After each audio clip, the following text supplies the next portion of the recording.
এবার জেনে নেওয়া যাক ভার্চুয়াল ট্যুর তৈরির গুরুত্ব কি, কেন আসলে ভার্চুয়াল ট্যুর তৈরি করবেন। সময় এবং খরচ সাশ্রয়, এটা তো একটা প্রথম কারণ। ভার্চুয়াল ট্যুর তৈরি করে ফেললে এটা আসলে খরচ অনেক কম হয়। যে আমি আসলে বেশ কিছু কেস স্টাডিজ আসলে বলতে চাই। আমি কিছুদিন আগে একটা কোম্পানির জন্য কাজ করলাম, এনজিও। তারা পানিতে ডুবে যাওয়া বাচ্চাদের নিয়ে কাজ করে। তো বাংলাদেশের বরিশালের ওই দিকে বেশ কিছু এরকম খুব নিচু কিছু জায়গা আছে, যে জায়গাগুলোতে এরকম বাচ্চারা মাঝে মাঝেই পানিতে ডুবে যায়, একদম বাড়ির আশেপাশেই। তো সেই জায়গাটাতে তাদের মাঝে মাঝেই আসা লাগে, বাইরে থেকে আসতে হয়, এসে দেখতে হয়। এটা আসলে অনেক বেশি এক্সপেন্সিভ হয়ে যাচ্ছিল তাদের জন্য ডেটা কালেকশন করা বা এই ডেটাগুলো নিয়ে কাজ করার জন্য। তো তখন আমাদেরকে বলা হয় আমরা একটা ভার্চুয়াল ট্যুর তৈরি করে দিই পুরো জায়গাটার। এটা অলমোস্ট আমি 2 স্কয়ার কিলোমিটারের মতন জায়গা ভার্চুয়াল রিয়েলিটিতে ক্যাপচার করে দিয়ে দিয়েছি। সো আগামী 6 মাসের জন্য তাদের ডেটা নিয়ে আসলে চিন্তা করা লাগবে না। এই পুরো জায়গাগুলো দেখলেই তারা এই জায়গাগুলো থেকেই তারা এই ডেটাগুলো কালেক্ট করতে পারবে। সো এটা তাদের জন্য কিন্তু অনেক খরচ কমলো এবং তাদের সময়টাও অনেক বেঁচে গেল। তো এই সময় এবং সাশ্রয়, এই যে তাদের কিন্তু এখন আর আসতে হচ্ছে না দেশের বাইরে থেকে। যে কোনো সময় যে কোনো জায়গায় তারা এটা দেখে নিতে পারছে, আবার কাউকে দেখাতে চাইলে তাকেও দেখাতে পারছে। এটা আসলে অনেক সহজ। ভার্চুয়াল ট্যুর তৈরি ছাড়া এই জিনিসটা কোনোভাবেই সম্ভব নয়।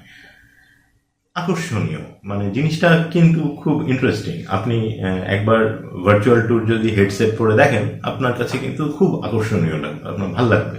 আপনার মনে হবে যে আপনি আসলে ওই জায়গাটাতে ভার্চুয়াল ট্যুর, মানে আপনি ওই জায়গাটাতে ঘুরে বেড়াচ্ছেন। অনেকেই ভুলে যায়, ভয় পায়, মজা লাগে, হ্যাঁ, আনন্দে চিৎকার করতে, এরকম আপনারা দেখেছেন অনেক অনেক সময়। এইগুলা কিন্তু একদম তার ভিতর থেকেই আসে, তার কিন্তু মনেই হয় যে সে আসলে ওখানেই আছে, আসলে রিয়েলি ওখানে। 엄마도 너 보고 싶었어. 많이 잘 있어. এবং আরেকটা জিনিস হচ্ছে, এটা দিয়ে অনেক মানুষকে, মানে অনেক মানুষকে একবারে পৌঁছে দেওয়া সম্ভব। ওই যে বললাম আমি একটা ভার্চুয়াল ট্যুর তৈরি করেছি, সেই ট্যুরটা আসলে এখন হয়তো একটা ইউনিভার্সিটির স্টুডেন্টরা 500-600 জন স্টুডেন্টরা ওই ট্যুরটা করছে এবং সেই ডেটাগুলা কিন্তু তারা কালেক্ট করছে। এটা কিন্তু ভার্চুয়াল ট্যুর তৈরি করা ছাড়া কোনোভাবেই সম্ভব না। এই সিরিজে আপনি কি কি শিখবেন? প্রথম, ভার্চুয়াল ট্যুরের ধরন শিখবেন, কি কি ধরনের ভার্চুয়াল ট্যুর বানানো যায় সেগুলা জানবেন। তারপর শিখবেন প্রয়োজনীয় সরঞ্জাম, এই ভার্চুয়াল ট্যুর তৈরি করতে কি কি দরকার হয়, কিভাবে আপনি ভার্চুয়াল ট্যুর তৈরি করতে পারবেন। তারপর এটার পোস্ট প্রোডাকশন, এডিটিং কিভাবে করে, সেটা কিভাবে পাবলিশ করে। বিভিন্ন ধরনের প্ল্যাটফর্ম আছে, সেখানে আসলে ট্যুরগুলো পাবলিশ করা যায়, সেখান থেকে অ্যাক্সেস করতে পারে অনেক মানুষ। তো সেইগুলা আমরা দেখাবো। এবং ভিডিও ভার্চুয়াল ট্যুর কিভাবে এডিটিং করা হয় সেটা আপনাদেরকে শেখানো হবে টিউটোরিয়ালে। এরপরে থাকছে ভার্চুয়াল রিয়েলিটির বিভিন্ন প্ল্যাটফর্ম সম্পর্কে আমরা কথা বলবো, যেখানে আসলে আপনি আপনার ট্যুরগুলো পাবলিশ করতে পারবেন। মোবাইল অ্যাপ ব্যবহার করে কিভাবে ভার্চুয়াল ট্যুর তৈরি করা যায় সেটাও আমরা এখানে শেখাবো। অনেকেই এটা শিখতে চাইবেন বলে আমার মনে হয়।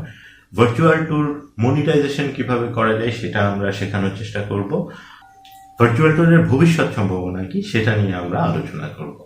এই টিউটোরিয়াল সিরিজটা যদি আপনি ভালো করে মনোযোগ দিয়ে দেখেন, তাহলে একটা ভার্চুয়াল ট্যুর আপনি নিজে নিজেই তৈরি করতে পারবেন, সেটা এডিট করতে পারবেন এবং পাবলিশ করতে পারবেন।